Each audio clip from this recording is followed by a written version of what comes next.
it can very easily all go right. It can upward spiral just the same.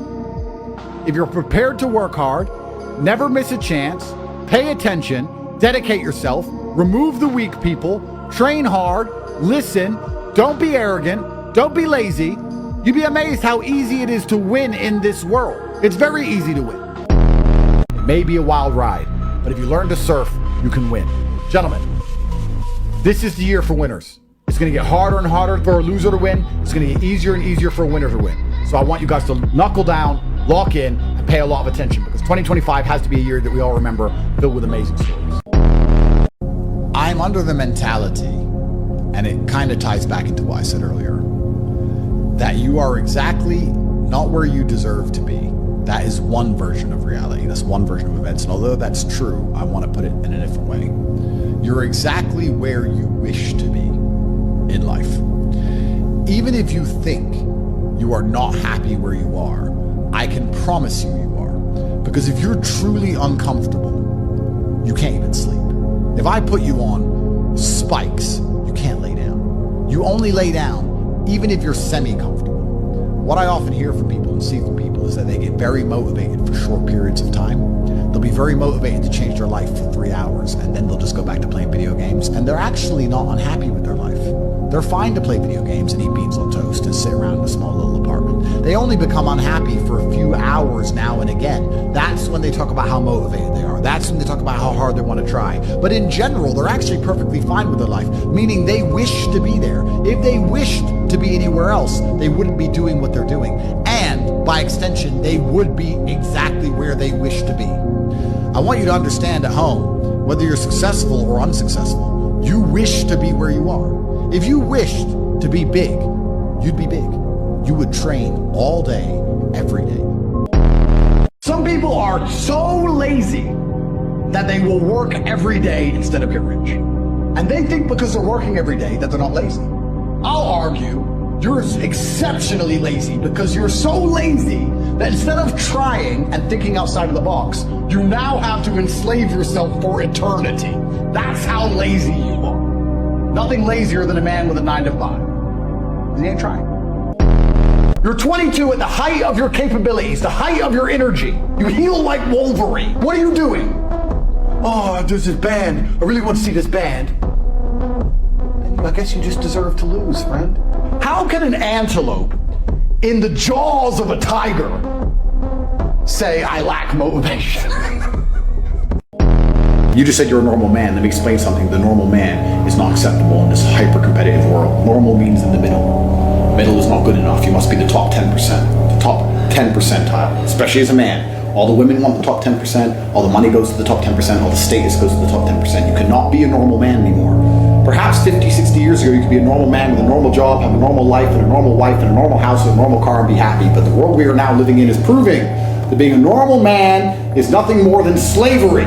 They've just proven it to all of us. Only men on this earth who are happy in the modern world of hyper-competitiveness are exceptional individuals, men like me. I am happy because my reality is perfect, because I am perfect. I am an exceptional man. If you're a normal man, nothing awaits you besides misery and pain, Aiden. Don't you understand? The only possible human experience as a man which is worth living is a man of exceptionalism. You can't be normal anymore. It's going to get worse as time goes on, as social media and clout and money and all this garbage continues to pollute society. Every single woman wants a famous, rich, super important, tall, strong, fucking handsome, top G's. Being a normal dude ain't gonna cut it.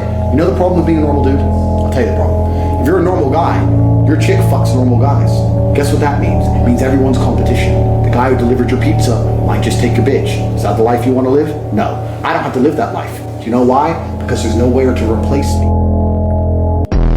If you don't have to prove anything to anybody, then you don't have any capability. So you're actually a useless idiot. And if you're going to sit there and be so arrogant that you believe you have no duty to the society or to your woman or to your ancestors, and you can just be secure in yourself, and I don't need to prove myself to nobody, and I'm just secure in myself, well, you're one of the sheep being led to the slaughter because you have absolutely no capabilities whatsoever. They'll say a real man, I got in arguments on podcasts all the time, they say a real man's secure and lets his girl have male friends. I'm like, there's a male friend line. Sure, there's a line. Hi, how are you? Boom, boom. If my girl's going out on dates with some dude, like, this is clown world. It's peak clown world.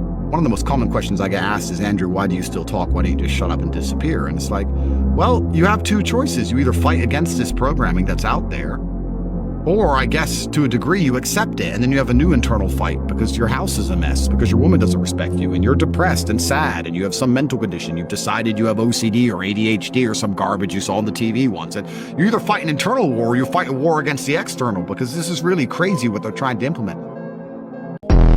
Life as a man has basically always been shit. People ask me questions about their happiness and motivation and depression, and I'm seen as this guru. But truthfully, if you think about it, life as a man was always shit. Name a period of history where life as a man wasn't shit. Do you wish you were in World War II? In a trench? There's people in a trench today, at least you're not one of them. Let's go back a few more years. What about peasant, a serf? Was life as a man in the year 700 any better than it is today? Look at all the battles where men charged at each other with spears, just getting stabbed to death. Whether you win or lose, whether you survive or not.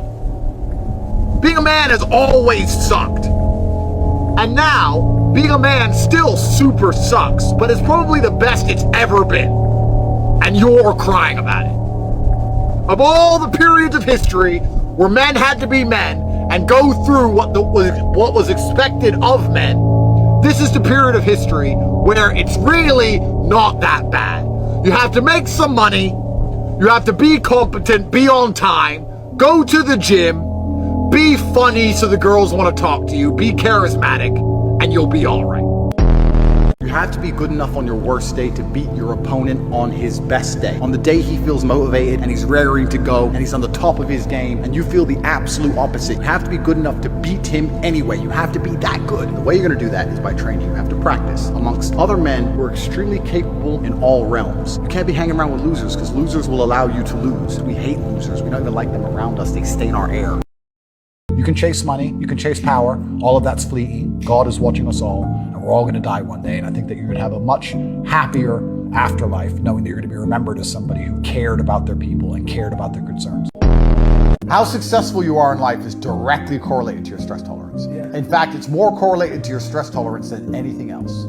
Forget IQ, forget most nearly anything. If you're the guy who can deal with more stress than anyone else, you're gonna end up in the position where you're dealing with more stress than anyone else. And those positions, one way or another, pay you. Because no one else will do it. How do you improve as a man by going to parties? You don't. How do you improve as a man by having a great time? You don't. How do you improve as a man by having an easy life? You don't. The best men are brutally competent because their entire life has been full of suffering and difficult, hard tasks. That's it. Every day's been hard. Every day's been stressful. Every day's given them anxiety. Every day's been pressure. Every day's been, it's all on the line. It can all go wrong. And they've always found a way. Those are the best men. And he gave me some advice. He goes, man, if you ever think you're gonna go broke, don't. It's gonna work out. In the end, I'm gonna win. I may not understand the path there. It may get tricky at some points, but in this simulation, in the end, I win the game. Even if it looks like I lost, I still win. So if you approach life that way, it gives you a degree of confidence that allows you to take the brave choice. Good times don't last forever. Neither do the bad times. It's gonna come, it's gonna go. And you just have to be ready to ride the storm and enjoy it for what it is. Maybe when you go truly crazy, you can enjoy the bad times as much as you can enjoy the good times because there's no light without dark. I don't know about you, but my brother and I, our best stories are being broke. If I buy a Lamborghini, I don't care. But if I buy a Lamborghini and then laugh about how I didn't have a car, now I want the car. There's no light without dark. There's no joy without pain. It doesn't matter if you go left or right, you need to make money. It doesn't matter if you go up or down, you need to make money. It doesn't matter if it's hot or fucking cold, you need to make money. It doesn't matter if you're happy or sad, you need to make money. It's the only way to leverage yourself in this economic game that none of us can possibly escape. Because I'll tell you something, most depressed people don't understand. Nobody gives a a fuck. We all have our own problems. We all have our own issues. Nobody cares.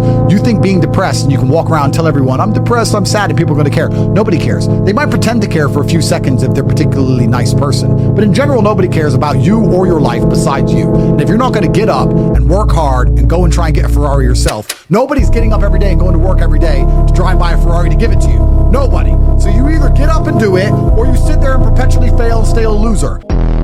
In 1992, how did a teenager get rich? If you didn't have rich parents, how are you going to do it? There's no internet, there's no online sales, there's no crypto, there's no social media. You're never going to get rich. In the year 2035, it's going to be the same. Everything's going to be locked down. Amazon's going to own everything, and you're going to have no hope. This is the only period you have a chance. The number one thing you should not do, and I'll make this very, very clear, is never find yourself looking at your situation and feeling sorry for yourself. Listen, my friend, you have arms and legs. There's a bunch of people who don't even have that. So there's no point you feeling sorry for yourself if the women don't feel sorry for you and the world don't feel sorry for you. So there's no such thing as an excuse. You either win or you lose. Life is binary. It's black or white. You're either successful or you are not. You're the only person who wakes up every day who should have a genuine vested interest in improving your life. Nobody else wakes up and wants to improve your life, only you. So if nobody else cares about how you feel, why do you care? My coach used to say something to me. He used to say, we're going to build you a new body. And to build a new body, your old one has to die. And then he would destroy me in training. And he was right. You do have to kill the weak version of yourself to become the best version of yourself. That is true. Ignore the noise. And make sure you're doing things that actually matter. So he was outperforming you. Well, there's one person I don't want to make an enemy of. Okay. And that's God. Okay. And God doesn't like the lazy. Lazy people shouldn't ever really be lucky. He doesn't like the lazy. He doesn't like people who don't work hard for things. So many people are ideologically and emotionally involved in this world, not understanding this simulation, this matrix that we live in. At the top levels, the people who genuinely influence it have emotionally detached from it, because you can't get to the top or handle life at the top unless you're emotionally detached. When I was doing my interview saying to people, I don't care if I go to jail, they're like, oh, sure, you don't want to go to jail. I don't care. It's just the game. School hits you at the prime of your energy to distract you. They sell you a dream. They dangle a carrot at the prime of your energy so that you don't rebel against the system. Because if teenagers weren't controlled inside of some kind of mental prison, they'd be the first people to wake up and say, this is complete bullshit. So they sit and say, oh yeah, it's all bullshit, but don't worry, it's all bullshit for you because you're just going to spend 6 years and loads of money and loads of time. And you're going to do this. And when you get out, you're going to be in debt. But by the time you pay that off, they deliberately take your prime years and distract you from the truth. That's why school exists. If everyone understood how the world worked, by the time they got to 18, they'd be like, nah, change this shit. Most of you, your largest enemy on the planet today is yourself. You are the one who is destroying your own prospects because you don't have your own mind under control. Anxiety is self-betrayal. Panic is self-betrayal. Procrastination is self-betrayal. Laziness is self-betrayal. Lacking motivation is self-betrayal. All of these things are self-betrayal. If you believe you can run a marathon, you can run a marathon. You have to be prepared to go along for the ride. I think the best mentality to have with this world we're living in and how fast things are changing and how many hypocritical standards are set and how many things don't really make sense and how much insanity there is just to be prepared to surf the wave and enjoy it for the surfing. Don't try and stop the waves, just enjoy it for what it is. Liberals may be trying to stop the waves in one direction and conservatives are trying to stop it in the other direction. I'm not an accelerationist and I'm not an anarchist, but I am very good at riding the wave. You're never going to be a good man or good at being a man without pain and suffering. You're going to have to go through a bunch of shit and have a terrible life to become a good man. I think you should embrace that and accept it. And I think that the correct mental model for men to have is a degree of stoicism and not to be too concerned with even how they feel. If I woke up today happy, I would have done this interview with you. If I woke up today sad, I would have done this interview with you. What's the difference? Why put so much importance on my emotion if certain things must be done? So why are we going to sit around and talk about how I feel if it doesn't even affect how I act? And as a man, it shouldn't, because there's too much to do. There's nothing more expensive than not working, trying to have fun, enjoy your life, because then you spend money. But if you work, it's free. In fact, you get paid. It's even better. There's always something to be done, isn't there? If you ask people that question who go to school, they can never answer it. Ask anyone you know who's going to university or school, ask them. Say, what did you learn today? Oh, I'm studying this, and my professor says this, and the theme is this. No.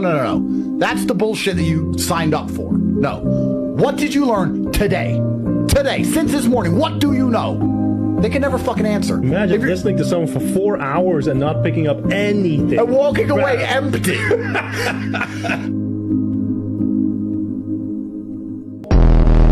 You do have to have a degree of arrogance. You do have to believe you're worthy of winning, which means you have to believe you're better than the people you beat. You have to believe it. Otherwise, you wouldn't beat them. Forget IQ. Forget most nearly anything. If you're the guy who can deal with more stress than anyone else, you're gonna end up in the position where you're dealing with more stress than anyone else. And those positions, one way or another, pay you. Because no one else will do it. Ignoring people is a move in which you're guaranteed success. And if you're on the right path doing the right things, karma, God, the universe, whatever you want to call it, is going to teach them a lesson for simply failing to be a good person to you while they had the chance. And you know what's beautiful about masculinity? A bunch of times a man will go up and he doesn't have a clue how to fix it himself. But he'll go, don't worry, baby, okay. And he'll stand up with no money and no clue. And he'll go out there and fucking try and find a way, because as a man, you need to be useful. It is so difficult to be a man. You have no idea the amount of pressure that we're under from society and from the women we even want to associate with. On a whole, it's difficult. If you learn how to make money in a difficult way, and you learn how to manage people, you learn how to speak well, you learn how to be charming. If you make money any other way, let's say you win the lottery or you catch a crypto pump, if you get money for that, there's no point having the money. A lot of people think, oh, you get money, you get girls, you get respect, you get clout. No, you don't. If you get money, you're just going to be a robbery target for the women you date, for the government, and for the criminals. Congratulations.